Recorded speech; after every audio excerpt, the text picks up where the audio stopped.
Eso a veces cuando ya inicio, se me pasa eso. Mil disculpas. Bueno, ya está grabándose, aunque sea a partir de ahora. Bueno, em, cuando nosotros vemos, hay algunas cuestiones que tenemos que tener en cuenta que son básicas, ¿no? Esa idea del cambio climático visto desde lo político y visto desde las élites, es muy lejana para nosotros y no es algo que a nosotros como abogados nos conviene discutir o entrar a discutir. Es una cuestión que tiene sus bemoles y que tiene sus propias razones. A veces uno se pregunta por qué hay gente que niega el cambio climático con tanta fuerza. Eh, y claro, el señor Morales nos decía, sí, hay, digamos, un asambleísta, un legislador, digamos, un representante legislativo en Estados Unidos que, que, mm, que niegue el cambio climático abiertamente y él es uno de los que recibían mayores beneficios por la producción hidrocarburífera. Está Marco Rubio también, ¿no? Que es un representante latino, que es absolutamente contrario al tema del cambio climático, que ha dicho varias veces que él no cree para nada en el tema. Pero eso es a nivel político, digamos, y ellos como que habrá una cuestión, que algún interés o alguna cuestión que pueda ser demostrable en la práctica, pero sí hay negativas técnicas. O sea, no es la visión técnica que existe, digamos que el discurso predominante del cambio climático hoy sí tiene detractores en lo técnico, ¿no? Entonces, el famoso caso del agua con hielo es es una de las cosas que se dicen, ¿no? Entonces, hay digamos, un grupo de científicos que no llega bien a la comunidad internacional científica, que tienen sus puntos de vista, ¿no? Y esta es, digamos, una segunda cuestión, es decir, el discurso está elevado, pero el discurso también se da, y esta polémica también se da a nivel científico, ¿no? Entonces, hay un investigador español, por ejemplo, que hace un análisis respecto al deshielo. Entonces, él explica algo muy simple, ¿no? Él dice, mira, si es que tú pones en un vaso tú tienes un vaso de agua y le pones hielo, entonces tú tienes el hielo ahí y tú le dejas durante una hora, vamos a decirle, quieto, el hielo se va derritiendo. Entonces la pregunta que él se hace es, ¿el vaso de agua se riega o no se riega?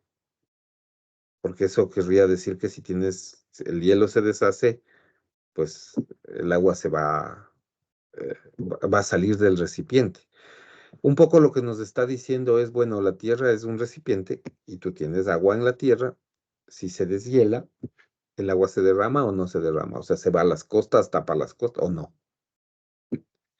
Entonces, él lo que dice es, no, no pasa eso y no va a pasar eso. Entonces uno dice, oh, aquí hay un problema y un problema físico que está ahí, que está presente. Y nosotros, digamos que hemos tenido esta idea del cambio climático durante algunos años. Fíjense que la Convención Marco por el Cambio Climático se firmó en 1992 en Río de Janeiro, en la cumbre de Río. Ya iremos viendo esto más a detalle, pero del 92 al 2002, al 2012 y al 2022 hay 32 años hoy en día, ¿no? Pues se firmó en junio, se van a cumplir 34 años. Es decir, esa, esa convención se firmó hace 34 años, ¿no? Han pasado 34 años y todavía no tenemos una ciudad costera sumergida. Ese es el problema, ¿no? Ese es el problema. Entonces, sí hay unos discursos y obviamente yo por supuesto que estoy en la línea de la conservación, pero un poco a veces el tema es tomar ciertos elementos con pinzas, ¿no? Hay que tomar mucho la idea de que hay otros intereses también, que no, digamos, que también son económicos o que también son políticos detrás de esos discursos. Bueno, esto como para decirles, hay una cuestión no solamente a nivel económico, a nivel, digamos, eh,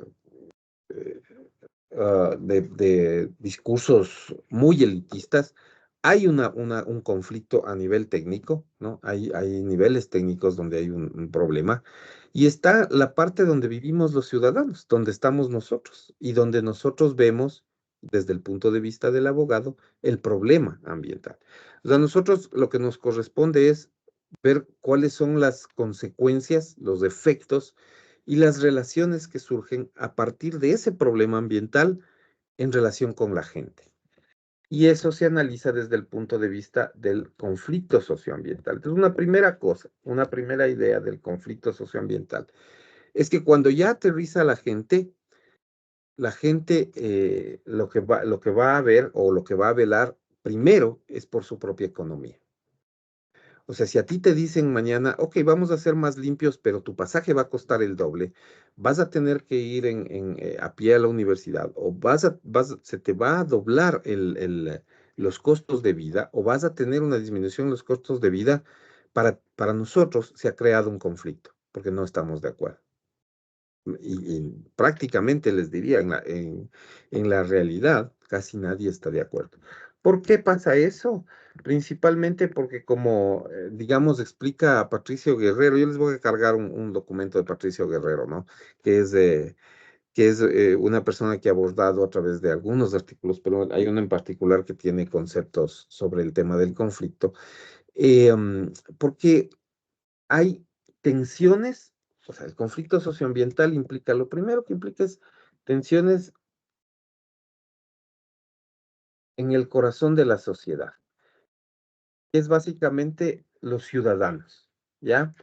Entonces, él habla, bueno, él habla a veces un poco de sistema social, ¿no? Hay tensiones, ¿ya? Hay tensiones siempre en el corazón del sistema social que provocan que la estructura misma de la organización social, ¿no es cierto?, empiecen a contrastarse, ¿ya? Y empieza a provocarse una lucha, ¿ya? De acciones, ¿sí? Max Weber, que es uno de los más famosos sociólogos europeos y quizás uno de los considerados padres de la sociología moderna, decía que una relación social es de lucha cuando la acción se, digamos, se orienta o se dirige a buscar imponer la voluntad de alguien contra la resistencia de otra parte, ¿no? Entonces siempre hay aquí una idea de resistencia. Entonces sí, efectivamente, yo tengo que controlar el ambiente, tengo que controlar la contaminación, tengo que poner barreras a eso. El tema es que siempre esas barreras que generalmente surgen del Estado van a aterrizar contra la resistencia de la gente, ¿no?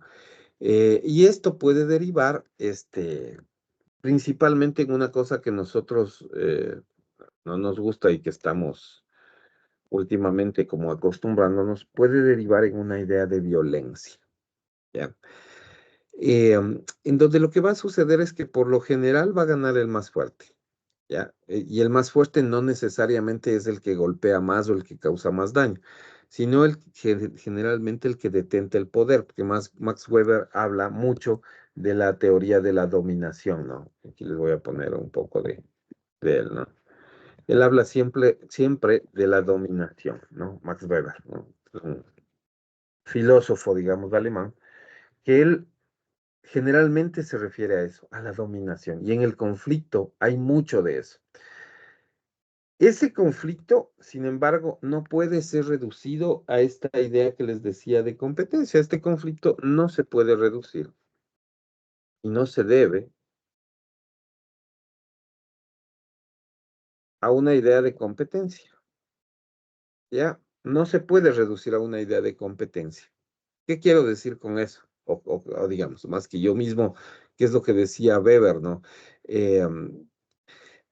Digamos, la competencia en generalmente hace referencia a una lucha que es esencialmente pacífica, en la que los rivales alcanzan algo a través de distintos medios, ¿ya? O sea, no estoy refiriéndome, esta idea de competencia no se refiere a, em, digamos, a la idea legal de la distribución de la jurisdicción, no. Se refiere a una carrera, digamos, se refiere a una, les voy a poner entre paréntesis, él no habla en realidad de eso, ¿no? Pero se refiere en realidad a una competición, quizás mejor que carrera, eh, tiene que ver con competición. Entonces, esa competición, por lo general, tiene dos actores que tienen sus propios intereses y que tienen sus propias necesidades. ¿Ya? Eh, entonces, ahí es donde nosotros empezamos a aterrizar sobre este problema de lo socioambiental y cuáles son las ideas. Y ahí yo les puedo contar un montón de experiencias. Y una que se me ocurre, donde aparece con mucha fuerza esto de la competencia, es que hace algunos años tuve la oportunidad de conocer en la provincia de Bolívar, por razones de trabajo, un conflicto, porque he trabajado un montón en temas de conflicto. Tuve la oportunidad de conocer un conflicto derivado de la construcción de un proyecto hidroeléctrico al que se le llama Hidrotambo, ¿ya? Hidrotambo. Hidrotambo digamos, es un proyecto, digamos, comparado con los grandes proyectos Masar y Coca-Cola Sinclair, todos esos proyectos grandes, es un proyecto minúsculo, ¿no? Es un proyecto de 8 megavatios. Para que ustedes hagan una relación, digamos, Masar tiene una generación de 500 megavatios, ¿no? 500. Coca-Cola Sinclair tiene una producción potencial de 1500, o sea, es 3 veces más.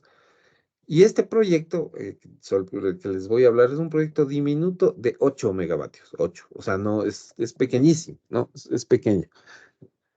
Bueno, este proyecto está ubicado en una parroquia rural de la provincia de Bolívar, del cantón Guaranda, o sea, cerca del cantón Guaranda, pero es una parroquia rural que se llama San José del Tambo. Ustedes pueden googlearle, pueden buscar lo que ha pasado con ese proyecto. Es un proyecto emblemático sobre conflicto socioambiental, ¿no? Entonces, ¿qué pasó aquí?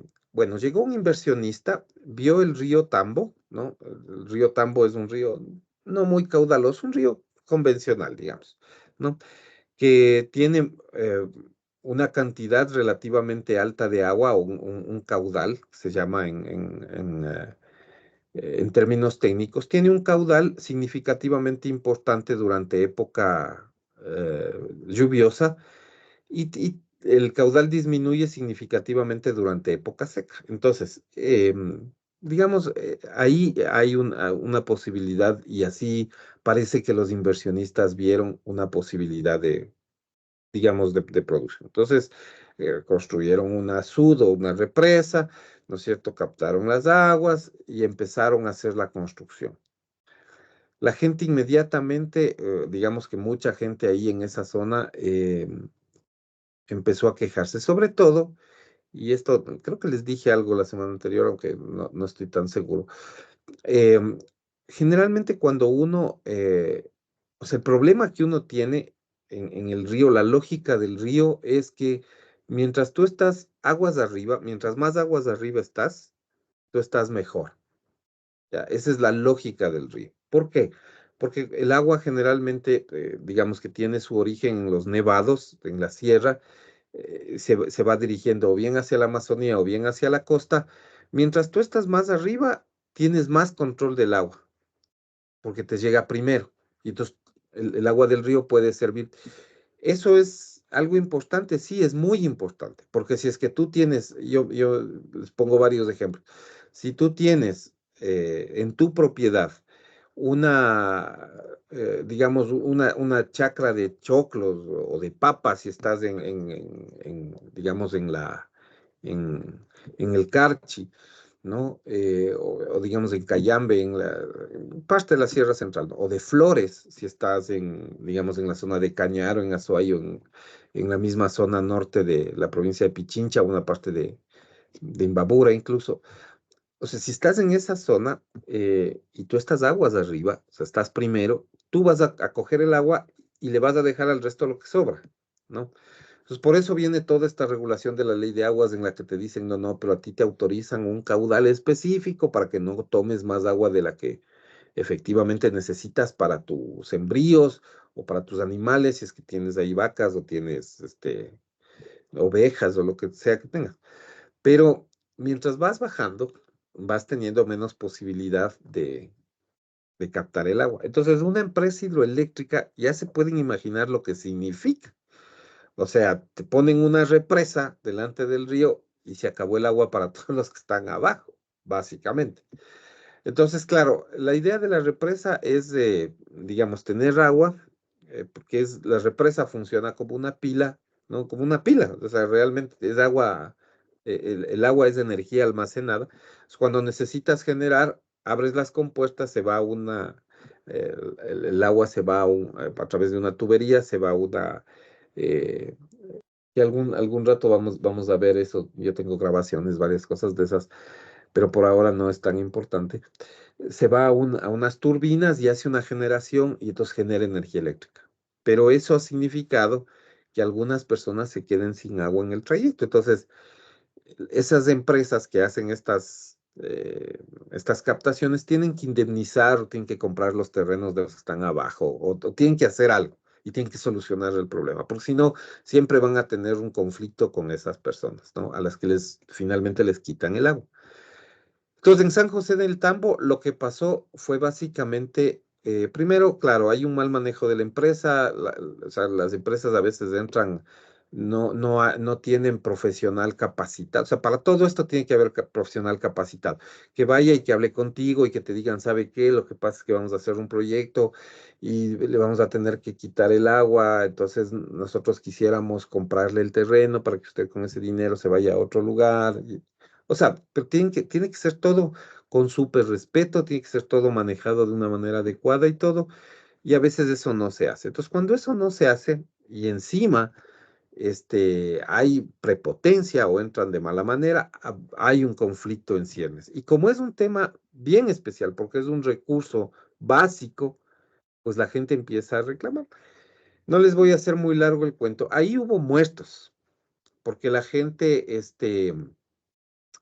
reaccionó con mucha violencia. Además que hay otros problemas derivados, o digamos, no derivados, sino problemas que son coyunturales en el país. Es una población donde el nivel de alcoholismo es altísimo, o sea, es realmente altísimo. Yo pocas veces digamos, pocas veces o sea, me ha sobrepasado este, y me acuerdo que yo llegué a hablar con un dirigente de la comunidad y entré a la comunidad y le busqué al presidente de la comunidad, entonces no le encontré en la casa y una persona que estaba cerca me dijo, no va a encontrar a nadie, me dijo, están todos en el estadio, porque hay una inauguración de fútbol y tal. ¿No? O sea, es una zona bien pobre, ¿no? El estadio no es realmente un estadio, es un potrerito que ellos le han puesto unos arcos ahí y no es que hay gradas, ni graderíos, ni nada, es un potrerito donde ellos practican deporte. Le dicen el estadio, yo me fui para allá y le busqué al dirigente. Y lo que a mí realmente me impactó, o sea, la primera imagen del el impacto, fue que probablemente estaba ahí el 99% del pueblo, estaba todo el pueblo, ¿no? Y todos estaban ebrios. O sea, todos, no uno ni dos, todos, ¿no? Estaban tomando, no sé, no sé si era todo ese día o desde el día anterior, no sé. Estaban todos borrachos, todos, sin excepción. Y claro, el dirigente estaba igual tomado, la gente que estaba jugando fútbol estaba embriagada, o sea, estaban jugando borrachos. Pero lo que más me impactó a mí fue que había un niño, ¿no es cierto? Un niño tierno en brazos de una persona que tenía un biberón y en el biberón había cerveza.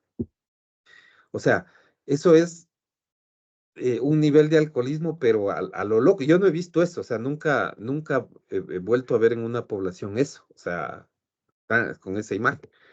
Y claro, hablamos y conversamos, pero yo, digamos que estaba completamente eh, asustado por un lado, o sea, es bien complicado, o sea, yo no había visto eso, era la primera vez que veía, además tenía 15 años menos, entonces como que al principio le impacta a uno el tema, eh, porque no se había visto eso.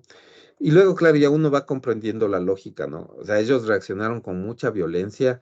El gobierno tuvo que retirar al contratista, tuvo que imponerle al cuerpo de ingenieros del ejército. Ustedes saben que el ejército no es que actúa de manera amable. O sea, la primera hubo enfrentamiento con el ejército, hubo disparos, ya les digo, hubo hasta un muerto.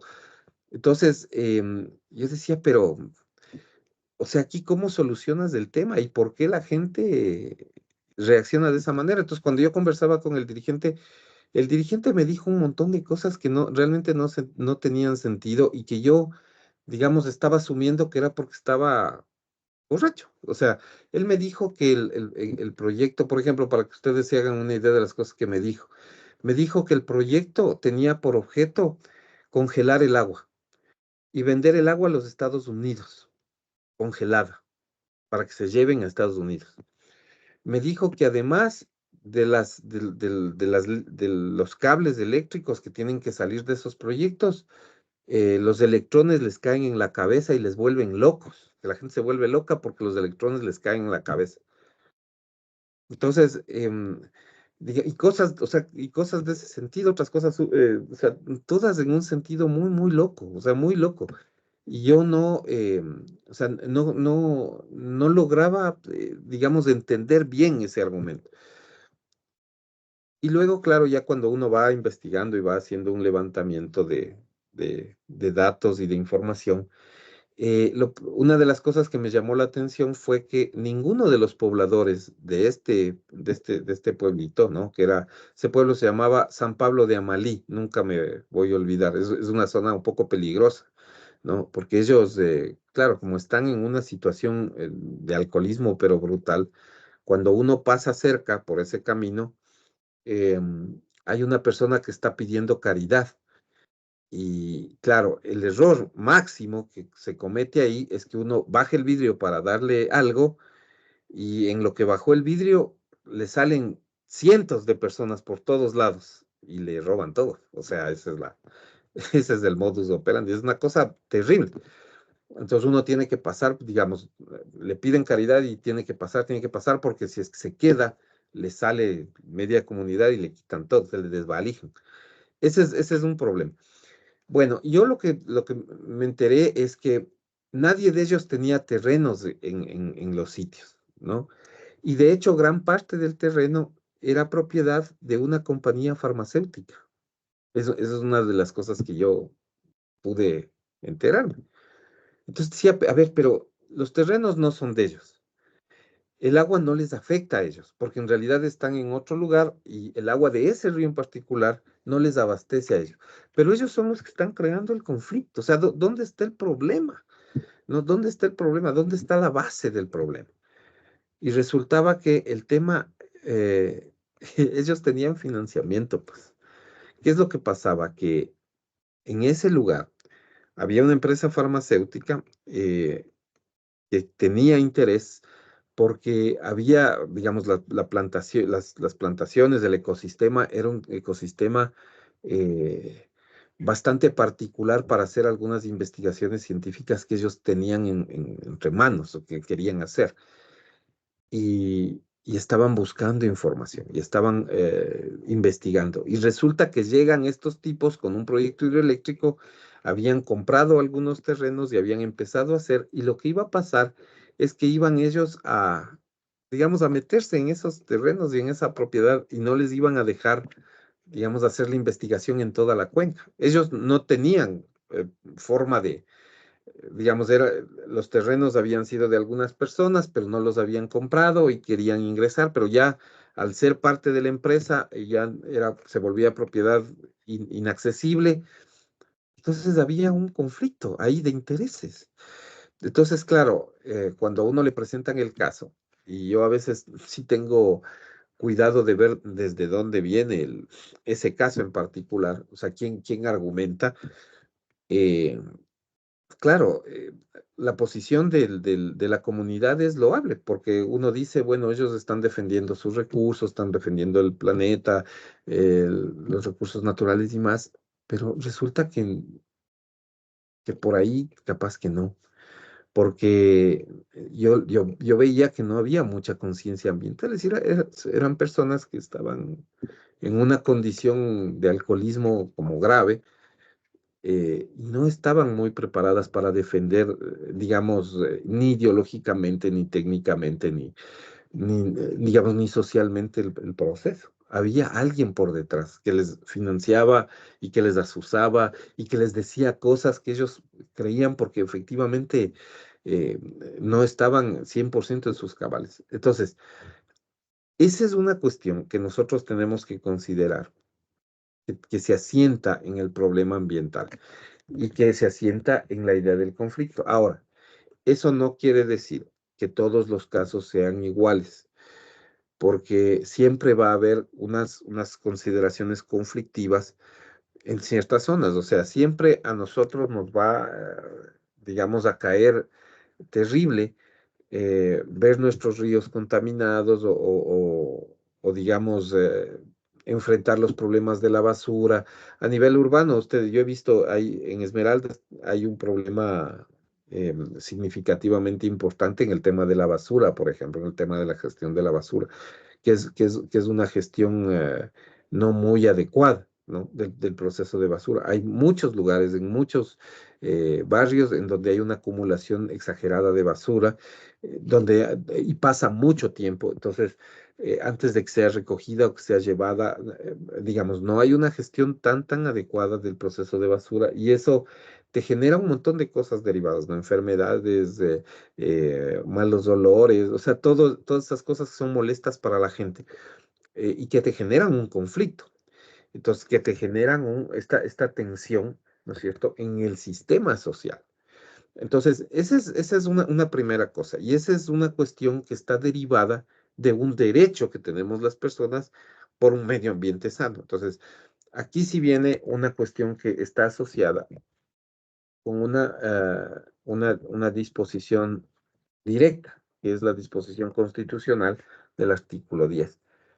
Eh, y entonces aquí sí tenemos nosotros un conflicto, ¿no es cierto?, que aterriza en la idea de que sí, efectivamente, nosotros tenemos el derecho a que el aire que respiramos esté limpio, el agua que tomamos sea segura. Es decir, nosotros tenemos un derecho a que el medio ambiente, o sea, la estructura ecosistémica donde nosotros vivimos esté sana, no tenga basura, no huela mal, no nos afecte a la salud, no nos cause daño. ¿Ya?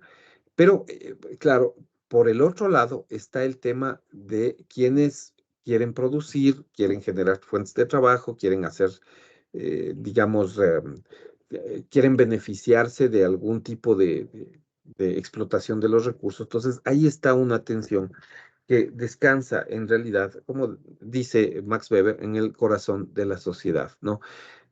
Básicamente. Y entonces, digamos, esta es la idea genérica del conflicto, esta es la idea que nosotros planteamos, porque aquí lo que va a suceder es que vamos a tener una competencia, una competición, digamos, que sería quizás una forma de establecer. em, esta idea, o sea, el conflicto es, entre otras cosas, una competencia, ¿no? Que es lo que básicamente quería decirles, ¿no? Esta idea de competencia que está asociada en función del artículo 10 de la Constitución, ¿no? En donde nosotros tenemos el derecho a un medio ambiente sano, porque también medio ambiente sano es tener suficientes recursos para irme a hacer atender en un hospital, ¿ya? Tener suficientes recursos para hacer un buen procesamiento de basura. Y eso lamentablemente se hace explotando recursos. Entonces hay esa tensión, esa competencia, es algo que siempre está presente, ¿no? Esa es una de las características. Otra característica que está asociada y que va a ser importante en términos de describir el, el conflicto socioambiental es la idea de la contradicción, ¿no? La contradicción. Eh, y es una contradicción que es que va a ser, digamos, desde 1972 en la conferencia de Estocolmo, que está presente para nosotros constantemente. Es una contradicción que nosotros la tenemos entre lo que se llama el desarrollo, ¿ya? O digamos, es la idea del desarrollo, o sea, más bien dicho, ¿no? Que confronta lo que es el crecimiento económico versus la protección ambiental, ¿ya? Entonces aquí, esa es una contradicción que el conflicto mantiene todo el tiempo. O sea, tenemos que decidir qué hacer. Entonces, y esto no es un tema a gran escala únicamente, es un tema de una decisión propia, o sea, una decisión personal. Cuando yo me voy, por ejemplo, digamos, este es un caso que pasa, que es súper práctico, que es súper asentado a la vida diaria de la gente, ¿no? Supóngase que yo soy un transportista, ¿ya? Digamos, que hago, hago mucho negocio. No sé, por ejemplo, ustedes en el mercado, cuando ustedes se van al mercado, hay mucho de esto, ¿no? Hay muchas camionetas que le ayudan porque no todo el mundo tiene carro. Entonces, cuando uno se va al mercado, digamos, y hace las compras, eh, y uno dice, bueno, ya me voy a la casa, pero estoy con un montón de paquetes, tengo por ahí un quintal de arroz, un quintal de azúcar. ¿Cómo me voy a la casa? O sea, esto no puedo irme en bus y tengo un montón de canastas y tal. Entonces, ¿qué es lo que hago normalmente? Yo le veo a una de esas camionetas que, digamos, tienen para cargar un cajón. Entonces le digo, vea, ¿cuánto me cobra de aquí a tal parte? Cargo ahí y me voy. Y me llevo los quintales que he comprado, los canastos, todas las cosas, ¿no? Yo generalmente he visto eso. Yo viví muchos años al pie de un mercado, de una feria libre en Quito. Entonces, yo veía mucho eso, ¿no? O sea, veía todos los días, digamos, ese negocio, ¿no? Que hacían las gentes de las camionetas. Entonces, yo, por ejemplo, veía que así tempranísimos llegaban de los restaurantes, ¿no? De la ciudad a comprar, ¿no? O sea, compras, mientras más temprano, compras más fresco, compras más barato o compras los mejores productos para tu restaurante. Entonces, había gente que, o sea, no les exagero, llenaban el balde entero de la camioneta porque era para, digamos, que preparar la comida del restaurante, los almuerzos o lo que vendan en 3 días, 4 días. Entonces, iban súper cargados. Entonces, ellos, claro, contrataban una camioneta para llevarse todas. Y bueno, eso yo veía y claro, pues eso les traigo este ejemplo, ¿no? Entonces, la persona que brinda el servicio de la camioneta, cuando va a comprar el vehículo, tiene dos opciones. En el país existen dos opciones. La una es que se compre una camioneta que funcione con gasolina y la otra es que se compre una camioneta que funcione con diésel, ¿ya? Entonces, como ustedes saben, el diésel cuesta la mitad que la gasolina. Entonces, digamos que si yo me gasto diarios, digamos, si yo tengo el negocio de la camioneta y tengo que pagar diario $20 con la gasolina para llenar el tanque y hacer un recorrido o un grupo de recorridos durante el día, pero digamos, con $10 en diésel hago exactamente lo mismo, ahí viene mi decisión en donde yo voy a equiparar esto, o sea, crecimiento económico versus, ¿no es cierto?, el cuidado ambiental. Entonces, ¿qué es lo que pasa? Que en la práctica, como digo, mucho del tema ambiental se queda mucho en la retórica, ¿no? En la práctica, la gente opta por la camioneta de diésel, porque es más barata, porque en el largo plazo les resulta más cómodo, ¿no es cierto? Y tiene un mejor ingreso, porque ya no gasta tanto en gasolina. Eso es lo que hace la gran mayoría de la gente. Yo no digo que no haya personas que efectivamente tomen una decisión en pro de lo ambiental, no digo eso, porque sí hay gente que dice, no, no, no, yo no voy a contaminar, voy a optar.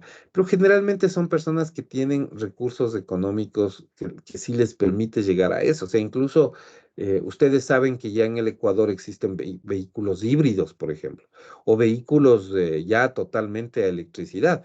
O sea, ustedes se dan la vuelta algún rato por acá, por Quito, ustedes van a ver que en algunos centros comerciales ya hay espacios para carga de vehículos, o sea, para cargar, o sea, conectar el enchufe del vehículo al, digamos, al tomacorriente, no son los tomacorrientes especiales y tal, pero ya tiene ahí en algunos centros comerciales yo ya he visto y he visto carros que ya se están cargando, porque es gente que en realidad tiene los recursos para hacer eso, pero no todos tienen 45,000, $50,000 para pagar por un vehículo híbrido o por un vehículo totalmente eléctrico, ¿no? O sea, hay opciones, ¿no? O evitar eso, ¿no? Y también es la situación, ¿no? Yo, por ejemplo, recuerdo que cuando trabajaba en Selec, eso era, digamos, le estoy hablando del año 2012, 2013, antes también, ¿no? Este, yo, digamos, yo vivo en el norte de la ciudad y mi lugar del trabajo había 15 kilómetros de distancia, o sea, 15 kilómetros exactamente de distancia.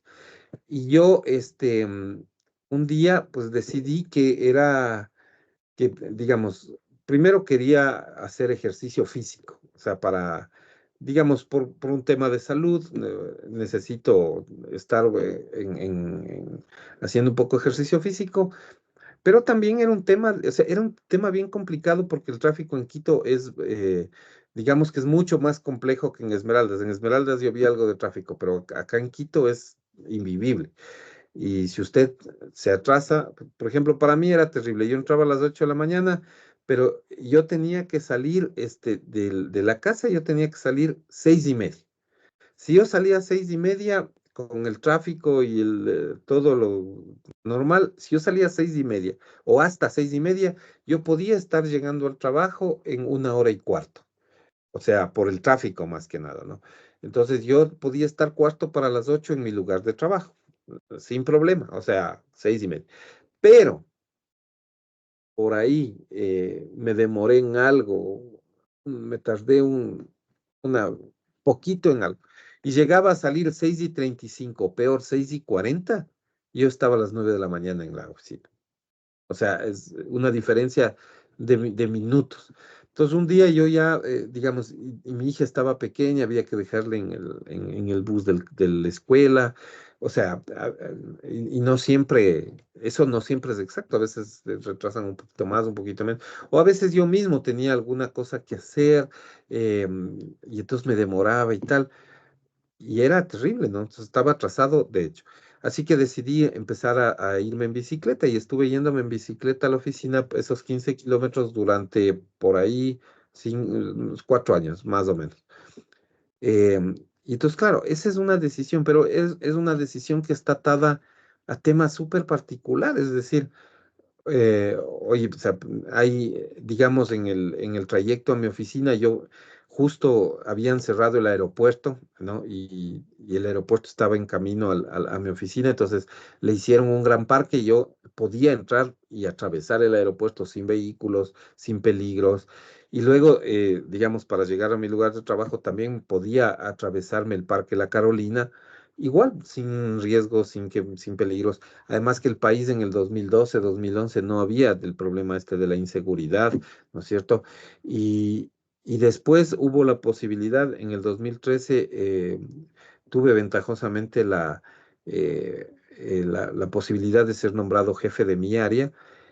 Y cuando tú eres jefe del área, tienes más acceso al gerente y yo, digamos, a ese gerente le hice un programa, un plan para construir un espacio de la empresa, unas duchas, unos canceles, para que haya más gente que vaya al trabajo en bicicleta. Hicimos una campaña y todo. Pero claro, entonces llegó en un momento en que yo tenía los ternos colgados en los canceles y yo me iba, digamos, en ropa de deporte y me bañaba antes de entrar al trabajo. Entraba todos los días temprano porque yo hacía 45 minutos con lluvia, sin lluvia, con tráfico, sin tráfico, porque estaba en bicicleta y la bicicleta siempre avanza a la misma velocidad. Entonces, pues son esas condiciones, o sea, yo no importa si llegaba sudado o mojado o lo que sea, porque tenía una ducha en el lugar de trabajo. Entonces, me bañaba, me cambiaba y entraba a trabajar perfecto 20 minutos antes de la hora de inicio, porque efectivamente esa era una de las ventajas, ¿no? Pero como digo, eso, así como el comprar el vehículo de gasolina o el comprar el vehículo híbrido o hacer un montón de cosas, está relacionada con ciertas condiciones que no todos tienen. Y eso, obviamente, aterriza en una idea que va a ser, en cierta medida, conflictiva, ¿no? Ahí surgen algunas cosas que tienen que ver, digamos, con dónde, digamos, este es el problema central, el conflicto socioambiental. Ahora, la solución del conflicto,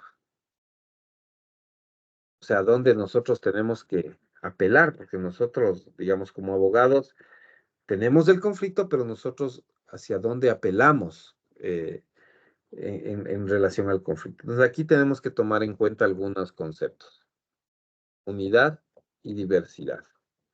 Es la primera cosa. O sea, cómo superar el problema del conflicto. Ya sabemos que es contradictorio, ya sabemos que es de una competencia, ya sabemos algunas cosas de estas, que es conceptualmente qué significa el conflicto. Bueno, ¿cómo atacar eso del conflicto? Punto número uno, hay que ver la unidad y la diversidad.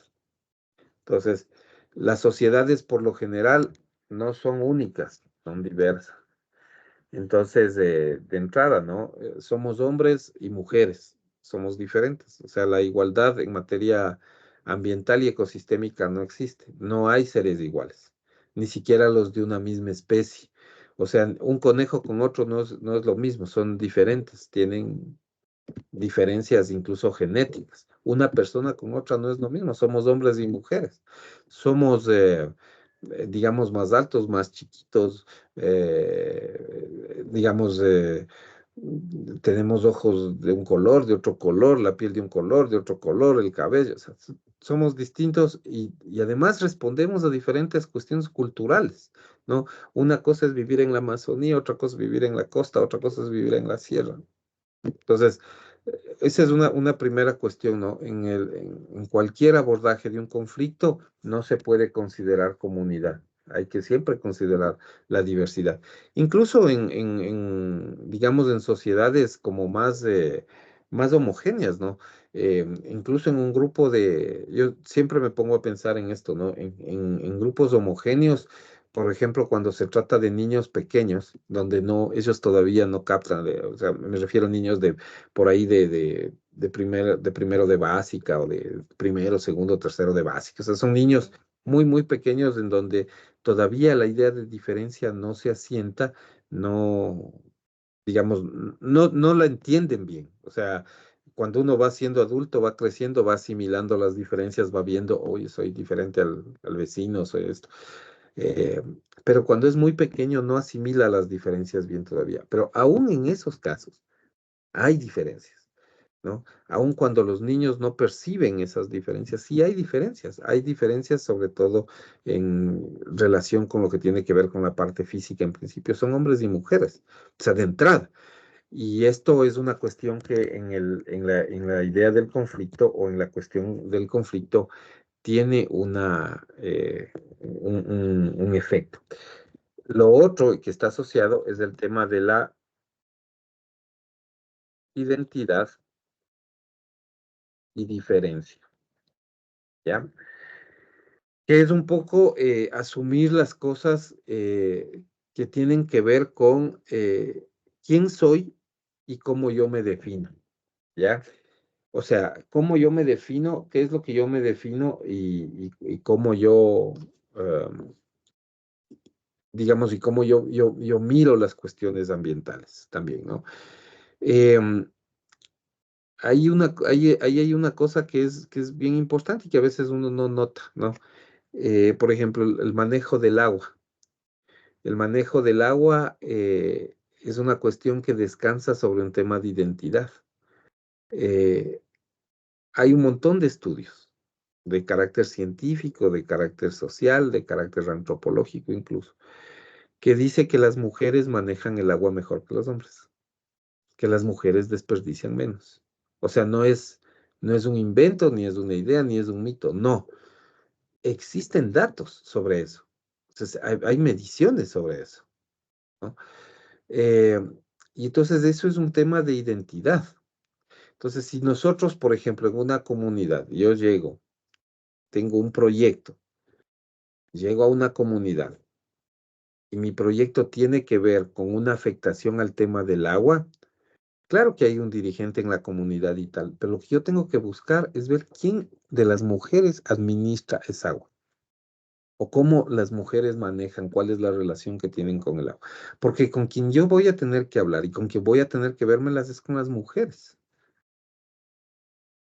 Eso está asentado en el tema de identitario, de quiénes son, de se identifican como mujeres, ¿no? Y de las diferencias que pueden haber. Entonces, eso principalmente cuando uno empieza a ver el tema del conflicto, o sea, dónde está el conflicto y dónde quiere solucionar el tema.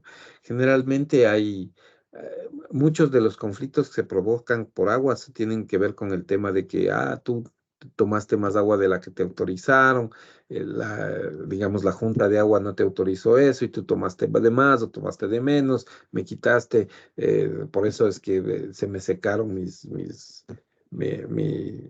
embrios o mis animales están enfermos, lo que sea, no que pase. O sea, el proceso tiene que ver mucho con analizar quién estaba detrás del tema y quiénes son los que, digamos, a veces administran mejor. Y en general eso tiene que ver con las mujeres, ¿no? Entonces, identidad y diferencia. Y lo otro es las cuestiones asociadas al cambio y la permanencia. ¿Ya? Esto tiene que ver también con el conflicto. Hay muchos casos en que la gente no quiere dar por terminado el conflicto, porque se beneficia de eso, se beneficia de eso. Yo siempre les pongo el ejemplo del abogado. El abogado, eh, el abogado vive del conflicto. No todos, ¿no? Pero el abogado que es litigante vive del conflicto. Entonces, muchas veces eh, esto, lamentablemente, les digo, esto es una cosa que pasa en nuestra vida diaria del ejercicio profesional. Digamos, si yo estoy representando a una persona que tiene un, un litigio con otra por un tema que puede ser linderos, o sea, cuestiones que pueden tener alguna significación ambiental, pero no necesariamente sea eso. O sea, en general me refiero. eh, Tengo un conflicto con otro, los abogados a veces sostienen el conflicto, o sea, lo sostienen en el tiempo, porque ganan dinero con eso. Entonces, esa es, digamos, una idea como no muy adecuada, pero que es una cosa que sí pasa. Y en cuestiones de recursos naturales, muchas veces es ideal mantener el conflicto. Entonces, ¿cuál es el ejemplo clásico de eso? La minería. La minería es el ejemplo clásico de eso, ¿no? Mantener el conflicto en el tiempo, porque en general eso produce algún tipo de ingreso económico, ¿no? En los casos de la minería, digamos, ustedes tienen una invasión de propiedad privada y muchas veces eh, la gente no quiere llegar a un acuerdo con la empresa minera precisamente porque la empresa minera, digamos que tiene que hacer ciertas concesiones de cosas, ¿no?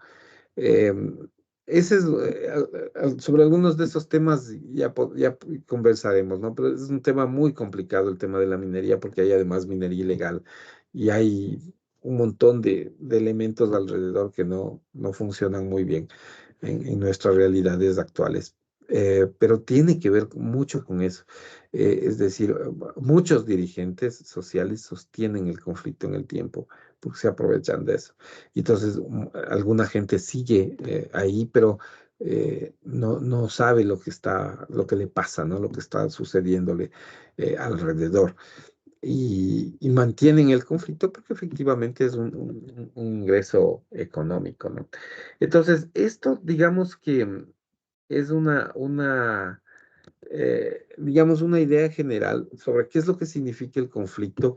Ya nosotros hemos visto con el caso del documental de DiCaprio, que hay mucha tela que cortar, muchos elementos que nosotros tenemos, pero que efectivamente nosotros, digamos, estamos en ese centro del conflicto y ese conflicto tiene al menos estas dos características de la competencia y de la contradicción. y que nosotros, digamos, la respuesta que tenemos que dar desde el punto de vista legal tiene que ver con algunos elementos que están a la vista, pero que no siempre los tomamos en cuenta dentro de los procesos de solución, ¿no? Que son temas como la unidad versus la diversidad, la identidad versus la diferencia, son todos temas contradictorios, ¿no? O el cambio y la permanencia, ¿no? Es decir, son temas que siempre van a estar alrededor de la condición socioambiental, de lo que es un problema ambiental en general. Bueno, ese es el contexto genérico, ¿no? Em, vamos a hacer una cuestión. Como les decía, yo tengo que conectarme a las 9 de la mañana a una, digamos, a una reunión por el tema este del campus virtual. Entonces nos vamos a quedar ahí sobre este tema del conflicto. Y digamos, tenía que ver hoy, bueno, estaba previsto hoy, pero que lo hubiéramos visto durante la última hora, es el tema de las ecofilosofías, ¿no? Las ecofilosofías. Digamos que son diversas aproximaciones. Eso lo vamos a dejar para la próxima clase. Vamos a hacer lo siguiente, sin embargo. A ver, son dos tareitas que les voy a dejar pendientes. Verán. En la primera es, en este chat, esto es lo primero que van a hacer. En este chat les voy a poner una pregunta, ¿ya? Una pregunta en el chat. Y ustedes van a tener, a partir de la pregunta, ustedes van a tener 5 minutos para responder en el chat.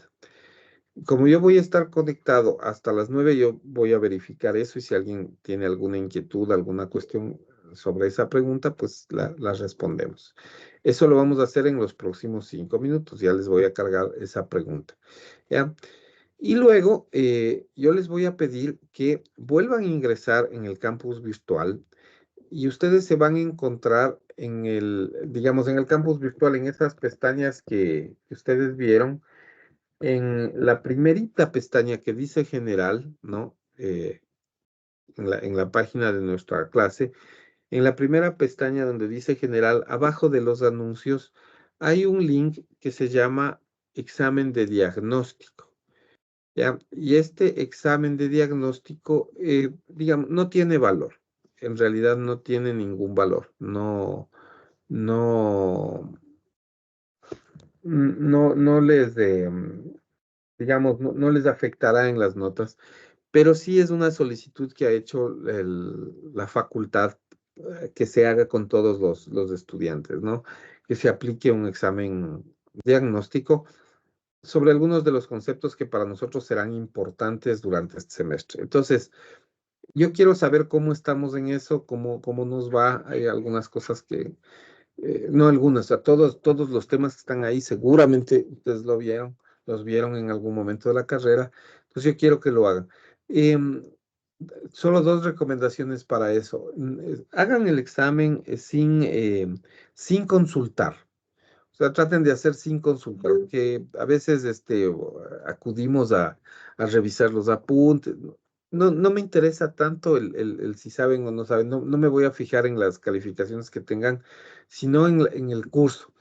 O sea, en los promedios del curso. O sea, no tiene importancia si uno de ustedes saca cero porque no se acuerda nada. No, o sea, no me interesa tanto la nota como saber el promedio del curso para saber cuáles son los temas en los que tenemos que hacer hincapié, que son útiles para nosotros en la materia, pero que tengo que hacer hincapié para reforzar eso por cualquier razón.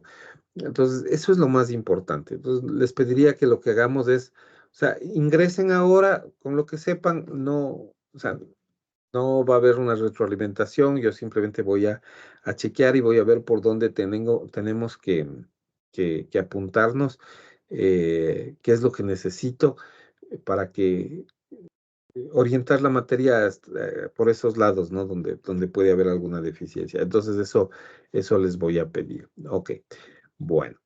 Entonces, les voy a cargar la pregunta en el chat, ¿no?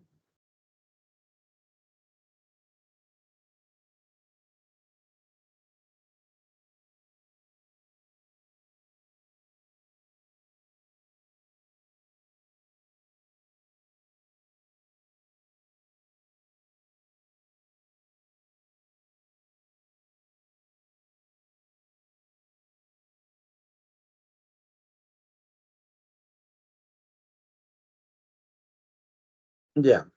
Entonces, les cargo la pregunta y a las 9 de la mañana, digamos, contéstenlo antes de las 9. Yo estoy conectado aquí, les estoy chequeando. em, Antes de las 9 de la mañana me envían las respuestas a través de este mismo chat, ¿no? Por favor. Y bueno, muchas gracias. Nos vemos la próxima semana. Si alguien tiene alguna pregunta, por favor, o comentario o alguna cuestión, ¿no? Chévere, ok.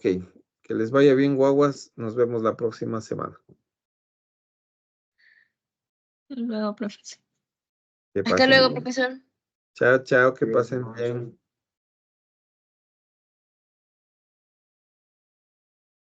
Gracias, profesor. Muchas gracias también.